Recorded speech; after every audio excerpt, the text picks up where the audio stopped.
Hi everyone, it's Tori from Protect Training Solutions. I've had a few people ask me recently why I'm concentrating on CSE, grooming, dangers of the internet and safeguarding. So I thought I'd make a quick video just to explain where my passion's coming from and the reasons behind it really. It does come with a bit of a health warning because it has happened and it is a true event. So my background is in the policing industry, and a few years ago I was asked to go to a hotel and safeguard 3 children.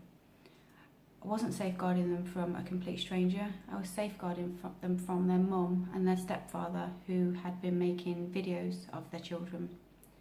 I remember being there and the little girl involved looked up at me and she said, "Tori," she said, "I can't wait until I'm older." And I said, "Oh, why is that then?" And she said, "I can't wait till I'm older because I'll be closer to dying." My heart absolutely sank.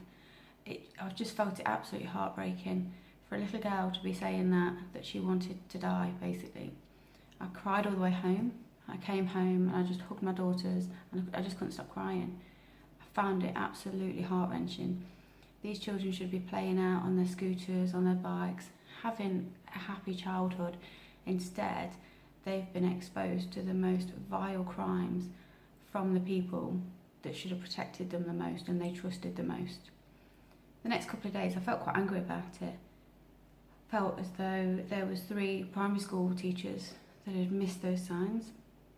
The head had missed the signs, the school had missed the signs, the social workers had missed the signs, the police had missed the signs, the friends of the family had missed the sign, their friends' parents.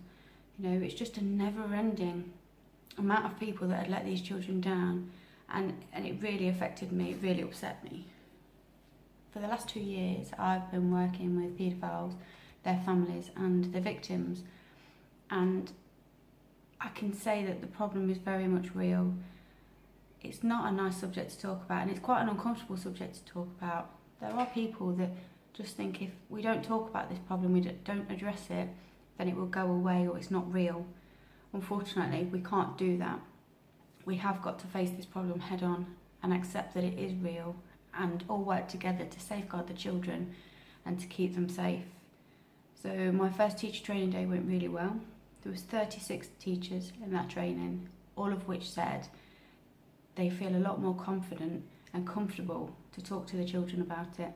And I've already had feedback that the teachers have addressed it with their children now and they've spoken about it and they've opened those lines of communication, which is really, really important for children to know that they've got someone that they can turn to. So my question would be, parents, do you know what your kids are doing on the internet? Kids, do you know what you're doing on the internet and do you know who you're friends with? Who's watching you? Who's looking at you? Teachers, do you know what your children are doing within the school?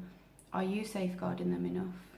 We've all got a shared responsibility to protect these vulnerable children, and even my daughter's come to me and said, "Mummy, there's people tried to contact me on the internet, so I know it's real and I know it's happening. And I'd like to help you and I'd like to work together to address all of these issues." So if you want any further information on any of the courses that I can offer, if you contact me on protecttrainingsolutions@gmail.com, or I am on Facebook or I am on Twitter. So contact me for more details and I'll help you the best I can. Alright, thank you. Bye.